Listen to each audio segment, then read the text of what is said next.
बीमारी हैं, परेशानियां हैं, दुख तकलीफें हैं, तो जिस बात पे उसको हंसी आती है, जिस बात से उसके मन में ठंडक पहुंचती है, जिस बात से उसको सुकून मिलता है, उसी बात को 2-2 3-3 बार सुनता है। जैसे आपके फोन में कुछ इस तरह की वीडियो होंगी, रील होंगी, जिनको देख के आपका मन आनंद होता है, उन्हीं तो बार बार देखते हो। वरना इस देश में एक ऐसा भी समय था जब हमारे महापुरुष बाबा साहब अम्बेडकर पढ़ने के लिए विदेश में चले गए और जेब में पैसा नहीं था।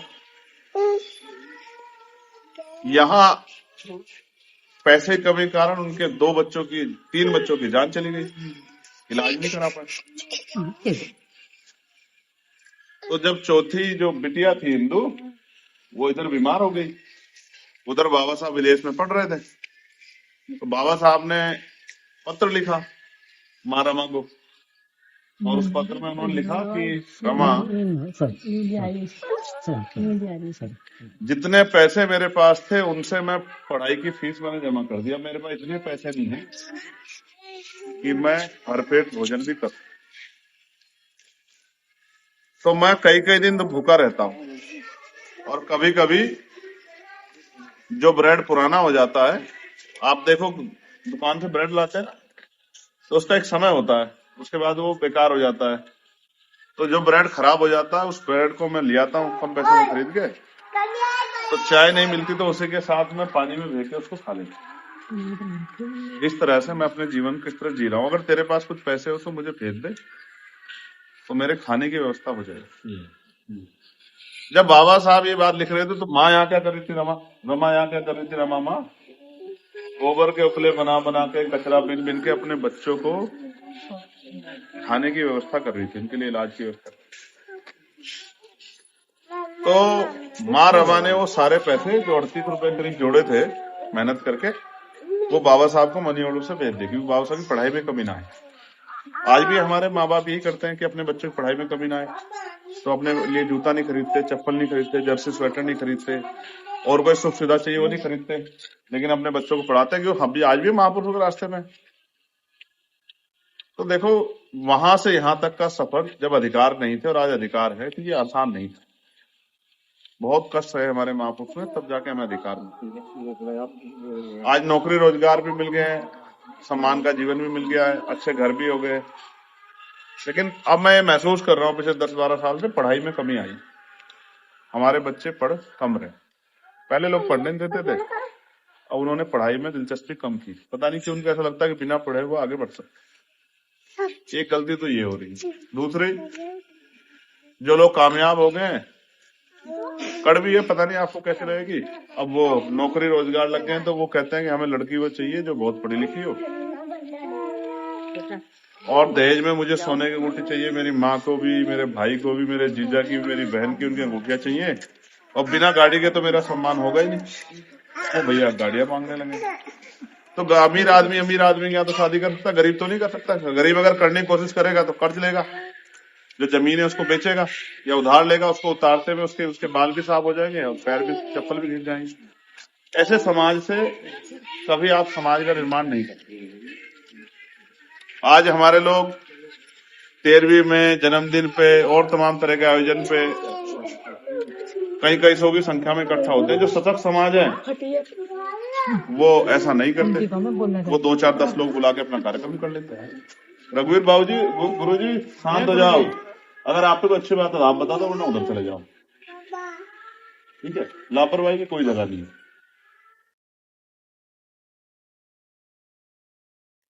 तो जो सशक्त समाज है वो मृत्यु बहुत छोड़ रहे हैं, बुराइयों को छोड़ रहे हैं, हमारे लोग चिप पकड़ रहे हैं उसको। हमें ऐसे काम करने चाहिए जिससे हमारा भला। अच्छा एक बात बताओ, एक आदमी के हाथ दुख सुख हुआ, उसके आप 400 लोग मृत्यु भोज करेंगे, तो उसका बेड़ा गर्क नहीं होगा तो क्या होगा? छोड़ना चाहिए हमें इन सब चीजों, मृत्यु भोज छोड़ना चाहिए। शादी सगाइयों में, ब्याह में कम आयोजन करने चाहिए, और जो आयोजन कर रहे हैं उसमें कम लोगों को बुलाना चाहिए। क्यों बेकार के ऊपर? कितना खाना खराब होता है, तमाम तरह की परेशानी, काहे को कर रहे हैं हम सब चीजें? इसका मतलब हम बुद्धू बन गए, और बुद्धू लोग चाहे कुछ ही बर्बाद होते रहे, उनको कौन पूछ रहा है? हम अपने महापुरुषों के रास्ते पे नहीं रहे, हमारे महापुरुष तो रास्ता दिखा के, और वो रास्ता तो जब आप पढ़ो लिखोगे तब पता लगेगा उस रास्ते। अब समाज में बैठ के चर्चा ही नहीं होती है, ना कोई छोटे बच्चे बड़ों के पास बैठते हैं कि दो बात सुन ले उनको पता लग जाए। अब समाज अजीब उसमें हो गया। अब फिर हम दोबारा जिम्मेदारी उठा रहे हैं कि समाज को जाके समझाएं कि भाई बाबा साहब अम्बेडकर की जयंती पे डीजे बजा के नाच के कूद के काम नहीं चलेगा, गाने बजा के छाती पे हाथ मार कर पीट पीट कर डांस करके काम नहीं चलेगा, बाबा साहब के विचार चल के काम चलेगा। ठीक है, बड़े बड़े बोर्ड लगाने से काम नहीं चलेगा। बाबा साहब की सीख को अपने घर में पहले लाना पड़ेगा, अपने अंदर डालना पड़ेगा, फिर अपने परिवार में डालना पड़ेगा, फिर पड़ोसी सबको सिखाना पड़ेगा, तब जाके बदलेगा। और नहीं बदलोगे तो फिर कुछ भी नहीं बदलेगा। आप मेरी बात को याद रखना, नौकरी रोजगार है नहीं, अब खत्म हो गया। नौकरी रोजगार नहीं, प्राइवेट में आपका कोई हिस्सेदारी नहीं है, तो आप आने वाले 10-15 साल में देखना आप पीछे चले जाओगे। जैसे एक पेड़ हरा होता है, बहुत मजबूत हो जाता है, छांव देता है, फूल देता है, फल देता है, लकड़ी देता है, फिर वो सूख जाता है। तो जो समझदार समाज होता है वो दूसरा पेड़ लगा लेता है जब देखता है भाई ये पेड़ खराब हो रहा है, भाई इसमें वो लग गई है, दीमक लग गई है, इसमें ये उम्र होती है हर चीज की। आपने पेड़ लगाया होगा, जैसे आप बाबूजी 72 साल के हो, कोई भी पेड़ की उम्र होती है ना, किसी हर चीज की उम्र होती है भाई। बचपना रहता है, जवानी रहती है, बुढ़ापा आता है, तो हर चीज की एक उम्र है। तो जो पेड़ आज लगाया वो सूखेगा 20-30 साल में, 40 साल में सूख जाए, 50 में। कुछ ऐसे होते जो फल नहीं देते, ज्यादा लंबे समय तक रहते हैं। जैसे पीपल है, कोई फल नहीं देता उस तरह का, तो लंबे समय रहता है। वट वृक्ष है, तमाम ऐसे वृक्ष हैं जो रहते हैं, वो बहुत कुछ लंबे हो जाते हैं। अब खजूर इतने ऊपर फल लगता है, आदमी तोड़ नहीं सकता, लिप्टी से इतना लंबा हो जाता है। मेरा कहने का मतलब, समझदार जो समाज होता है, एक पेड़ के सूखने से पहले दूसरा पेड़ लगाने, कि इतना पेड़ फेल देना बंद करे तो हमारा दूसरा पेड़ तैयार हो जाए। और जो बेवकूफ समाज होता है वो सूखे पेड़ से उम्मीद करता रहता है कि भाई फल आ जाए, फल आ जाए। कहां से आ जाएगा आप मुझे बताओ। आप समझदार लोग हैं, मैंने जो बात आपको बताई वो आपको समझ आनी चाहिए। अगर आपके पास फल देने वाला पेड़ नहीं है तो आपको छांव नहीं मिलेगी, ठीक है, आपको फूल नहीं मिलेंगे, आपको फल नहीं मिलेंगे, आपको लकड़ी नहीं मिलेगी, यानी कि आपकी रक्षा सुरक्षा नहीं होगी। तो आपको समय समय पे मजबूत फल देने वाले पेड़ लगा के रखने पड़ेंगे। ठीक है, हम लोग तो मेहनत कर रहे हैं, दिन रात मेहनत करते हैं। समाज अगर गुलामी स्वीकार कर ले तो अब मैं आपको उदाहरण बताता हूं आज का। आज मैंने एक वीडियो देखी, और वीडियो है, आई थिंक वो बरेली की है। एक आदमी 3 मुस्लिम लोगों को पीट रहा है, वो वायरल हो रही है। 3 लोग एक आदमी से कैसे पीट सकते हैं आप सोचो, क्योंकि वो भय में है, वरना एक का मुकाबला एक कर सकता है। अगर चून के भी होंगे, 3 पकड़ दे तो वैसे भी छूटेगा आदमी। तो वो पिट क्यों रहे पता आपको? ऐसा नहीं कि कमजोर है, इसलिए पिट रहे हैं कि उनके मन में भय बैठ गया। अगर उन्होंने कहीं गलती की हाथ उठाने की तो फिर उनके ऊपर मुकदमे दर्ज होंगे, वो जेल जाएंगे, उनको पूछेंगे, उनकी कोई सुनवाई नहीं करेगा, उनका मनोबल गिर गया। ऐसे आपका मनोबल गिरा हुआ है, गिरे मनोबल से आप लड़ाई नहीं लड़ सकते। मनोबल ऊंचा करो, मजबूती से लड़ाई लड़ो। लड़ाई बहुत हुआ, अभी आपने देखा मेरठ में क्या बवाल हुआ। मेरठ में कितना बवाल हुआ, कौन लड़ रहा है बताओ आपके लिए? आप अपने आप बताओ, दिल पे हाथ रखे, कौन लड़ रहा है आपके लिए? कोई बताओ, कोई है क्या चंद्रशेखर के अलावा जो आपके लिए लड़ रहा है? ये आप हमने आपको भी देखा है, तुम आप 20 सवा में से निकल कर ऐसे जा रहे थे। भाई लड़ना पड़ता है ना अपने लोगों के लिए, लड़ना नहीं पड़ता है। कोई ऐसे मिल रहा है क्या आसानी से? आप बताओ, न्याय के आगे रखा है कि थाली में? लड़ना पड़ता है। मांगने से क्या मिलता है? भीख मिलती है। अधिकार के लिए लड़ना पड़ता है। ठीक है, तो पढ़ा लिखा जो नौजवान घूम रहा है, इनको मैं कहना चाहता हूँ, अगर वो तैयारी कर रहे हैं, पढ़ाई कर रहे हैं, खूब पढ़ाई करें, और जिस दिन उनको उस तरह के उनकी पढ़ाई में समय बचे तो वो समाज को भी जागरूक करने का काम करें मेरे साथ। 1 घंटा 2 घंटे जाके समाज को जागरूक करें, मगर जागरूक करने से पहले समाज को पहले खुद जागरूक।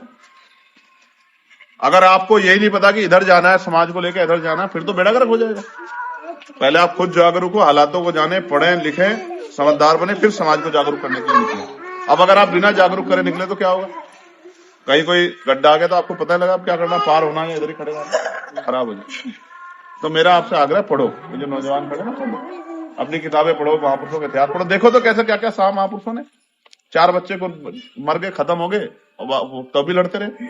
उनकी पत्नी कह रही है कि तो ये भी खत्म हो गया, ये भी खत्म हो गया। तो बाबा साहब कह रहे हैं भाई ठीक है, ये खत्म हो गए, मेरे तो करोड़ों बच्चे, मुझे उनकी चिंता है। आज हमारी माँ बाप क्या कहते हैं? अरे भाई तुम अपना देख लो, समाज उमाज कुछ नहीं, छोड़ दो। इस बात से क्या काम चल जाएगा? हमारा तो इतिहास इस बात पे कि हमारे महापुरुषों ने हमारे लिए लड़ाई लड़ी है। अगर हम ये सोच के बैठ जाएंगे कि भाई क्यों लड़े हम लोग, तो फिर तो आगे तो किसी की हिम्मत ही नहीं होगी वो करने की। हालात बड़े खराब, कोई पूछने वाला नहीं। ठीक है। अब इनको हालातों को सुधारने के लिए हम लोग संघर्ष करेंगे, इसलिए नहीं कि हमें कुछ चाहिए, इसलिए कि जो आने वाली पीढ़ी है ना, ये जिनको अभी कुछ नहीं पता, इनको अधिकार मिल जाए। हमारा तो जीवन कटने की तरफ है, 40 पार हो गए हम लोग, आगे 20-30 साल की जिंदगी महापुरुषों का आशीर्वाद रही तो उसको देखेंगे, ठीक है। लेकिन ये जो आने वाली पीढ़ी है क्या खाई, गोबर? कहाँ है अनाज? कहाँ है महंगाई? क्या हाल हो रहा है देख रहे हो? कहाँ है सुविधाएं, कहाँ है सुख? तो ये अगर ऐसी ये पीढ़ी लड़ी तो ये वाली पीढ़ी बर्बाद हो जाएगी, ठीक है। मुझे आप इजाजत दे दो, असल में मेरे को कई सारे काम